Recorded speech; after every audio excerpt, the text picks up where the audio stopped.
Hello Capricorn, Sun, Moon, Rising, and Venus signs. Kamusta po kayo? Sana po nasa mabuti kayong kalagayan. Welcome back po sa Star Tarot. And kung bago po kayo dito, welcome na welcome din kayo. And thank you po sa inyong pagbisita. I truly appreciate it. God bless you all. Tignan po natin ang mga messages ninyo for today, September 24. Ayan, so we have courage. Ayan, when picking roses, don't fear the thorns. Ayan, so yan ang mensahe para sa inyo, no? Maging matapang kayo, maging matatag kayo ngayon. Maaring may mga sitwasyon si Capricorn na kailangan ninyo magpakatatag sa ngayon, ano? And that will be activated sa puso ninyo ngayon, sa buhay ninyo, Capricorn. Yung tapang na yan, yung courage, inner strength, no? Retreat. Ayan, so do not underestimate or never underestimate the healing power of a quiet moment. Maaring ang iba sa inyo ngayon is embarking on a retreat weekend naman. So maaring yun talaga ang gagawin ng iba sa inyo. Or maaring ito yung calling sa inyo na mag-retreat kayo. No? Mag-retreat kayo, mag-reflection mode kayo, mag-introspect kayo. Because maybe there are many things, no, na gumugulo sa isip ninyo. There are many things na nagpapabigat sa dibdib ninyo, sa isip ninyo, and now is the time makakatulong sa inyo if you're going to go for a retreat, no? So that you can also dissect your feelings and emotions and thoughts and ma-figure out ninyo ano yung mga nagpapabigat sa inyo, i-let go nyo na yan, or gawa na ninyo ng paraan kung papaano ninyo ma-address ang sitwasyon na yan. But if it's not nakakatulong na talaga sa inyo, clutter na lang, yung parang tumatambay na lang yan sa dibdib ninyo or sa isip ninyo, wala na kayong magagawa, let them go, diba? Make room for newness, make room for happiness and joy sa puso ninyo, imbes na hinaharbor ninyo yung bigat, no? Na mga naiisip at mga nararamdaman ninyo, right, Capricorn? And now is the time for you to do that, no? Mag-clearing kayo ngayon ng inyong sarili, ng inyong isip, puso, and energy field. We have rhythm, ayan, time, tune in to the natural rhythm of life. Ayan. So, ito mangyayari to, mararamdaman ninyo to when you go for a retreat. Kasi, you will be grounded, no? Pag nag-retreat kayo, you will be grounded, you will be feeling close to Mother Gaia, as in talagang maano kayo, makiklear up yung isip at nararamdaman ninyo dito. So you will be in rhythm of life, no? Mas mararamdaman ninyo dito na maaring ma-realize din pala ninyo dito, Capricorn, yun din ang sumingit na mensahe. Mararamdaman din ninyo dito na maybe, you know,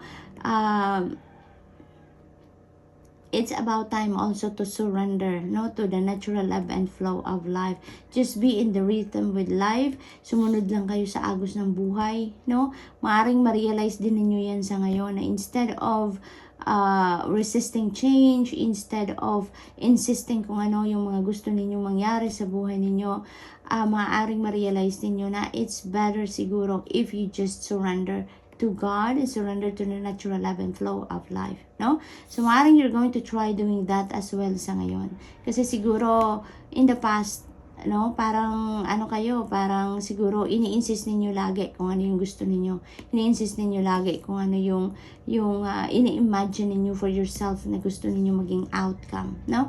And maybe nothing is happening, no? Maybe mas lalong lumalayo kung ano yung gusto ninyong mangyari.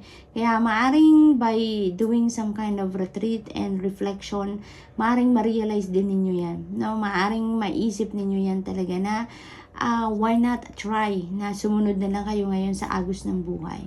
Why not try na isurrender nyo na lang sa Divine Universe, no? Ang lahat ng concerns ninyo, surrender nyo na lang ang sarili ninyo, no? Nang sa gayon, susunod na lang kayo sa kung ano ang gusto ng Divine Universe, no? Para sa iyo. So what else? We have direction. Where are you heading? Ayan. So maybe, no? Tingnan niyo. Napakaganda ng message nito. Kadugtong siya ng rhythm. So, it feels like to me, no, Capricorn, na-pick up ko agad dito, parang tinatanong na kayo ngayon. Because you are deciding to surrender your life sa divine, you know, parang tinatanong na kayo ngayon, where are you heading? Where you want to go? Anong gusto mo mangyari ngayon sa buhay ninyo, no? Parang sinasabi sa inyo dito na sige sabihin mo sa akin kung ano yung plano mo sa buhay mo, ano yung gusto mo mangyari sa buhay mo, then I will support you if it is for your highest good, no? So parang may ganon. So parang it's time for you as well ngayon, Capricorn, during your reflection time, during your retreat. Now is the perfect time also to figure out ano ba talaga ang desire mo, ano talaga yung gusto ng puso mo. What are the things that you really want to have or experience in your life? Anong sitwasyon ang gusto mong mangyari sa buhay mo? No? Yung parang figure out ngayon what is the exact situation na gusto mong kabilangan, no? And with that, pag sigurado na kayo, tutulungan kayo dito ng Divine Universe on how you are going to manifest that in your life. Parang tutulungan kayo dito ng Divine Universe to make that happen, no? So ngayon, napakaganda. Parang binibigyan kayo ngayon ng liberty to choose the path that you want to go, no? Provided that it is for your highest good, no? And you will be supported, you will be sent, no, support dito in any way na kailangan ninyo para ma-manifest ninyo yan sa buhay ninyo, no? So, Capricorn, it's really beautiful.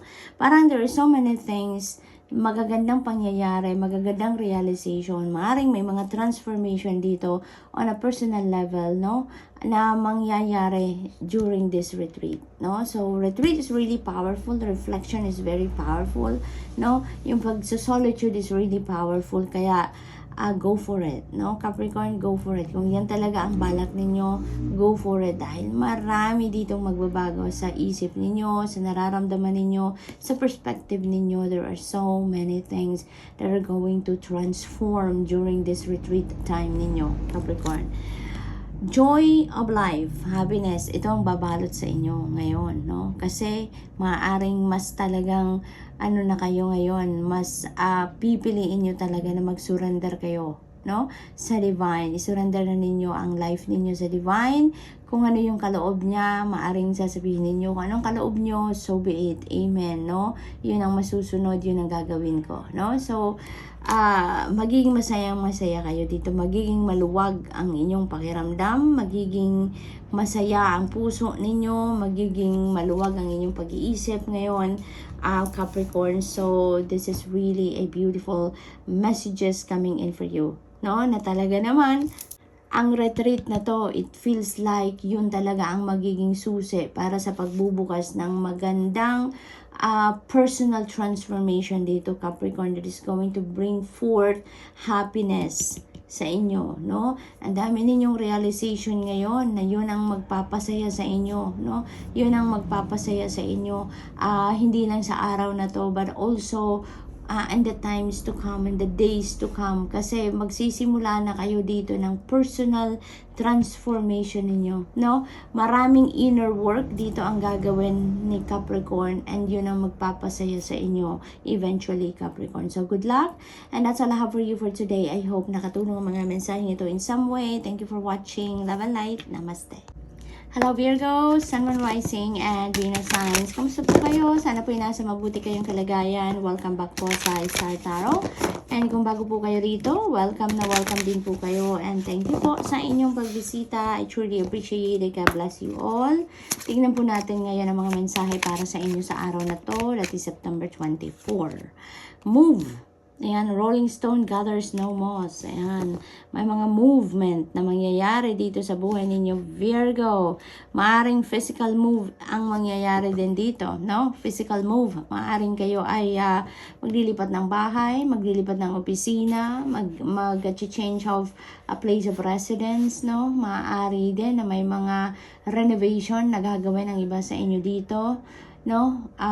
There's a lot of movement dito, no? Maaring mayroon ditong migration din, travel, no? Yun din ang akin napipick up dito for some of you. Virgo. So, good luck. Mag-iingat kayo. Surprises. Ayan, daming surprise ang parating sa inyo, no? Good surprise, no? Good surprise. Kaya, parang may excitement ako na pick up dito, Virgo. So, this must be a good surprise para sa inyo, no? So, good luck to that. What else for Virgo? We have happiness. Oh, happiness. Sabi ko, good surprise yan. Kaya magiging masaya talaga kayo, no? Magiging masaya kayo, mababalot kayo ng saya sa ngayon, mababalot kayo ng liwanag, mag-i-enjoy lang kayo ngayong weekend na to, no? Maaring may mga balita kayong ma-receive ngayon that is going to this is going to make you feel elated and excited and talagang yung joy, malalim na saya, no? Ang mararamdaman ninyo sa ngayon. So that must be a big deal, no? Maaring matagal na ninyong hinihintay ang magandang balitang yan. And you know what?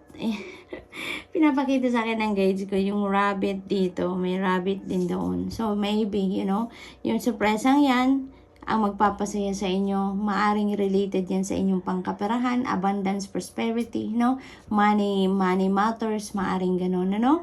Kasi yung rabbit is also, symbolizes prosperity and abundance. Kaya, maaring yun ang mga balitang parating sa inyo or maaring may mga financial opportunities, no? Or financial blessings na dadating sa inyo that is really going to make you so happy, na joyful talaga ang puso ninyo sa ngayon. Tatalon-talon si rabbit, kaya maaring mapapatalon din kayo sa blessing na to, no?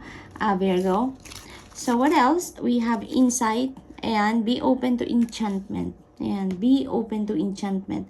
Maraming ang na-pick up ko dito, retreat. Ang na-pick up ko din dito, solitude at introspection and reflection. So, maaring around this time, Virgo, yun din ang gagawin ninyo. You're going to try to reflect, no? You're going to spend time alone dito nang sa ganyan makapag-reflect kayo because parang you're being called to do so dahil merong mga insights, no? Inspiration, intuitive messages na ipapahatid sa inyo ang divine universe and the rest of your spirit team in order to guide you on how you're going to navigate your situation sa ngayon. Kasi parang kayo ngayon sa sobrang excitement ninyo na mararamdaman, sa sobrang saya ninyo, maaring ma-distract kayo doon sa path na kailangan talaga ninyong puntahan, no? Kaya gagabayan kayo dito, no? Gagabayan kayo ng Panginoon on how you're going to navigate this situation, no? May movement din dito. Maybe also some of you are asking for guidance, no?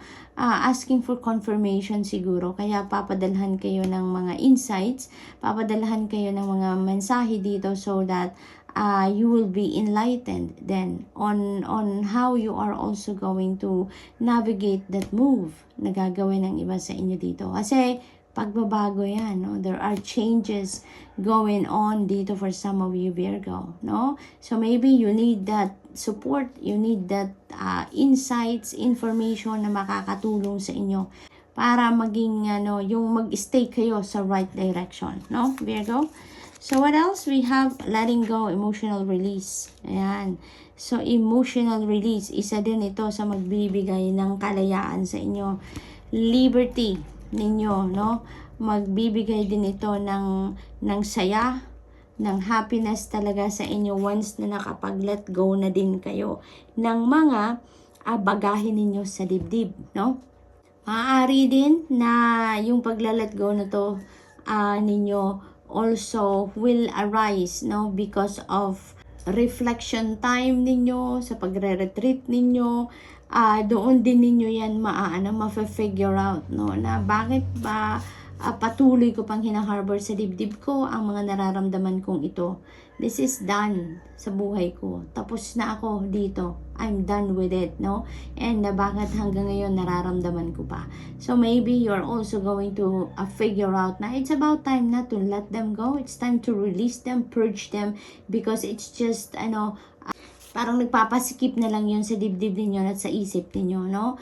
And it's not serving your highest good anymore. It's no longer serving your best interest, kaya might as well release it, no? So, maaaring ganun din ang gagawin ng iba sa inyo dito, Virgo. So, finally, di ba, you're going to make extra room sa sarili ninyo from deep within you so that you can also, you know, lighten your load. You can also lighten how you feel, no? Mababawasan na din ang mga iniisip ninyo, di ba?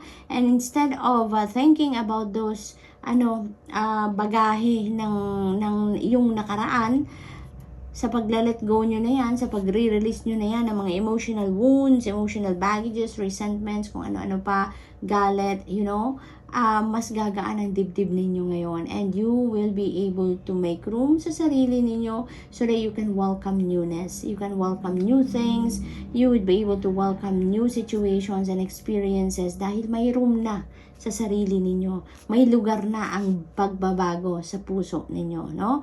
Kaya that is really a beautiful thing to do as well sa ngayon. Kasi bakit pa, 'di ba? Bakit nyo pa iha-harbor sa dibdib ninyo, sa isip ninyo, sa sarili ninyo ang mga bagahe pa ninyo from your past, 'di ba? It's already in the past, it's done.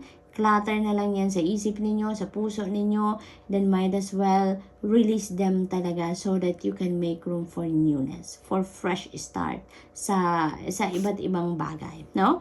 So good luck, Virgo, and that's all I have for you for today. I hope nakatulong ang mga mensaheng ito in some way. Thank you for watching. Love and light. Namaste. Hello Taurus, Sun, Moon, Rising, and Venus signs. Kamusta po kayo? Sana po nasa mabuti kayong kalagayan. Welcome back po sa Star Tarot. And kung bago po kayo rito, welcome na welcome din po kayo. Thank you po sa inyong pag-visit. I truly appreciate it and God bless you all. Tignan po natin ang mga mensahe para sa inyo. September 24.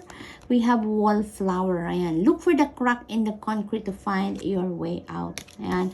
So, parang na-pick up ko dito, no, Taurus. Kahit sa napakamasalimuot na pangyayari sa buhay natin, there is always a silver lining to it. Lagi at laging merong positibong pangyayari or positibong dyan sa sitwasyon ninyo. Kaya yun ang hanapin ninyo, no?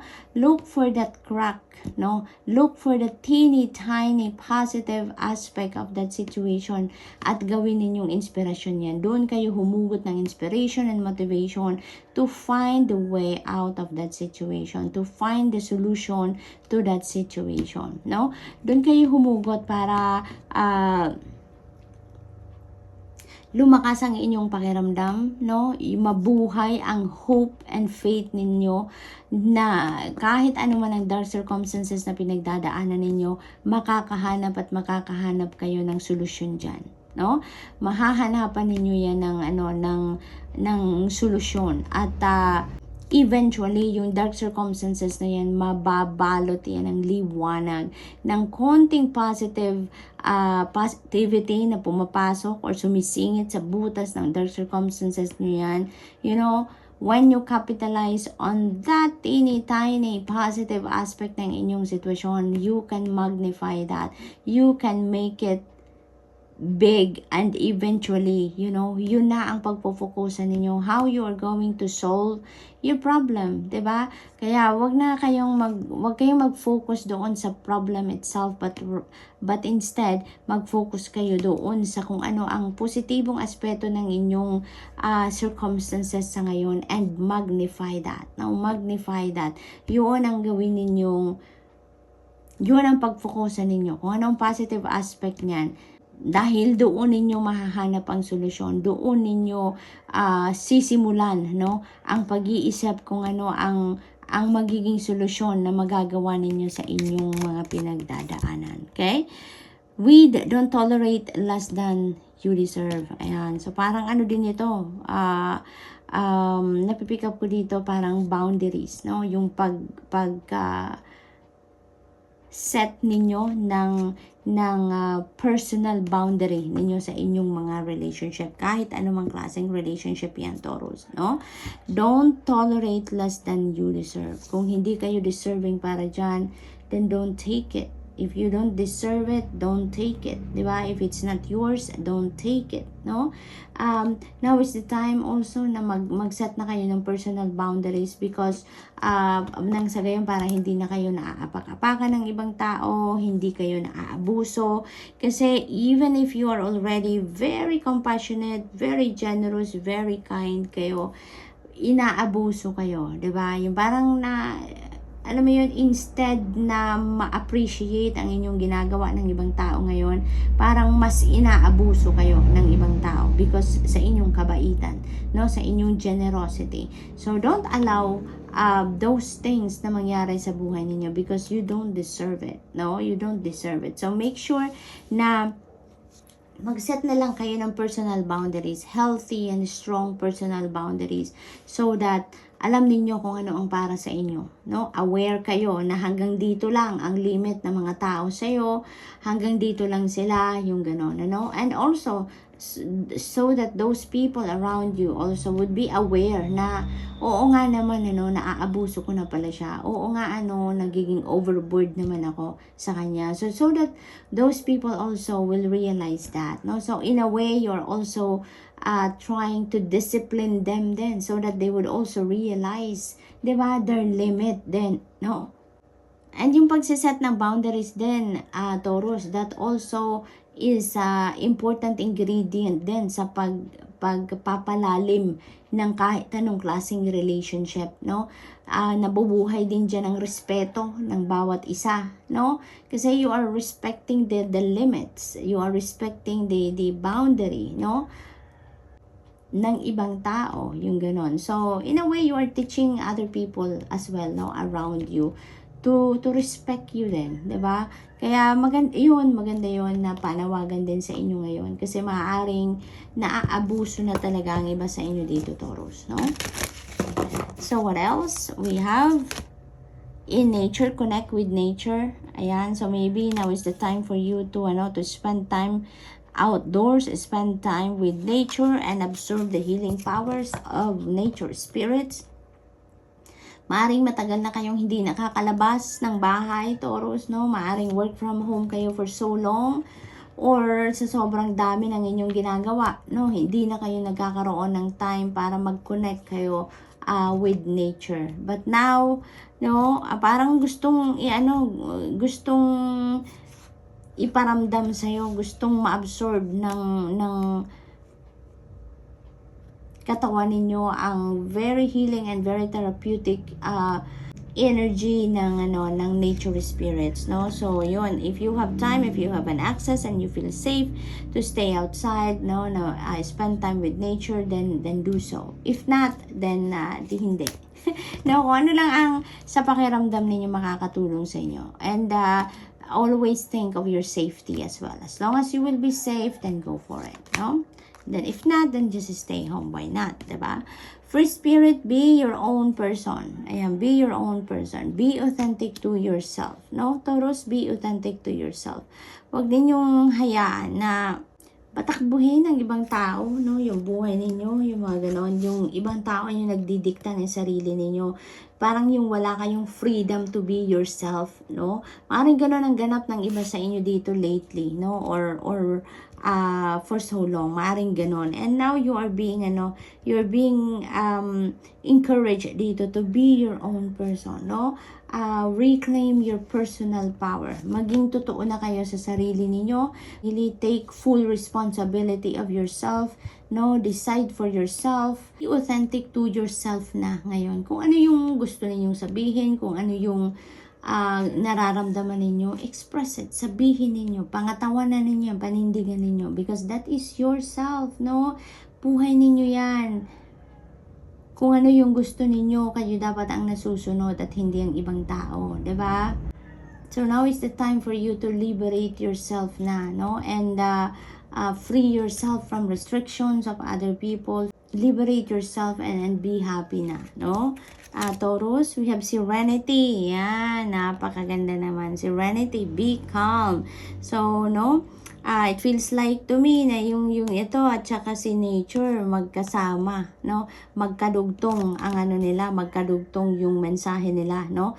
By spending time with nature, you will be absorbing the very healing properties or very healing energies ng nature spirits, and you will be able to find the element of peace and calmness, and you will be surrounding yourself with serenity, no?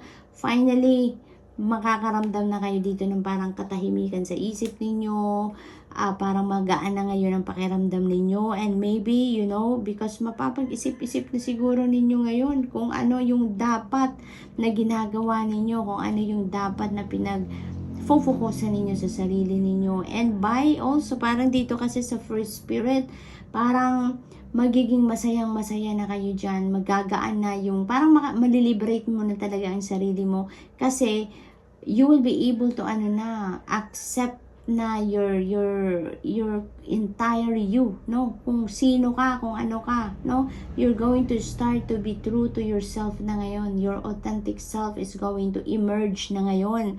Taurus, kaya magiging masayang-masaya na kayo, no? Gagaan ang iyong pakiramdam dahil mai-express mo na ngayon ang totoong nararamdaman ninyo.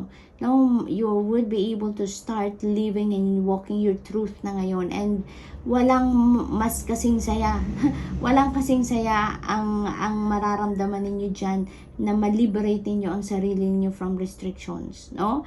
So good luck, Taurus, and that's all I have for you for today. I hope nakatulong ang mga mensaheng ito in some way. Thank you for watching. Love and light. Namaste.